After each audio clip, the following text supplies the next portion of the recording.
চট্টগ্রামে নতুন করে আরও 15,000 সন্দেহজনক পোশাক জব্দ করা হয়েছে।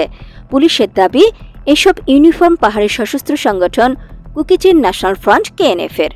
27 মে মঙ্গলবার রাতে নগরের পাহাড়তলী থানার একটি কারখানা থেকে এসব পোশাক জব্দ করে বায়েজিদ বোস্তামি থানার পুলিশ। তবে ইউনিফর্ম উদ্ধারের বিষয়ে আনুষ্ঠানিকভাবে কথা বলতে রাজি হননি পুলিশের ঊর্ধ্বতন কর্মকর্তাদের কেউই।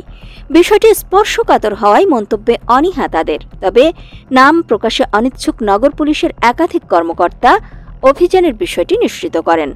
ইউনিফর্ম উদ্ধারের ঘটনায় পাহাড়তলী থানায় সন্ত্রাস বিরোধী আইনে মামলা করা হয়। অভিযানে আটক কারখানার ব্যবস্থাপনা পরিচালক মতিউর রহমানকে সেই মামলায় গ্রেফতার দেখানো হয়েছে। গত 2 সপ্তাহে চট্টগ্রামে এ ধরনের সন্দেহজনক পোশাক জব্দ করার ঘটনা ঘটেছে, এ নিয়ে 3 বার। 26 মে সোমবার চট্টগ্রাম নগরের একটি গুদাম থেকে 11,785টি ইউনিফর্ম জব্দ করা হয়।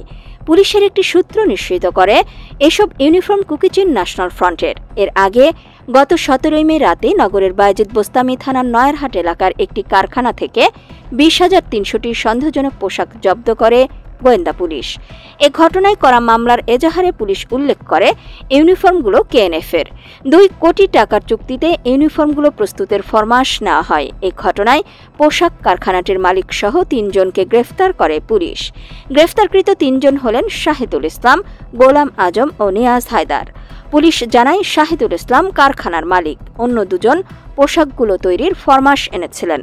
নগর গোয়েন্দা পুলিশের উপপরিদর্শক ইকবাল হোসেন বাদী হয়ে 18 মে বায়েজিদ বোস্তামি থানায় সন্ত্রাস বিরোধী আইনে মামলাটি করেন।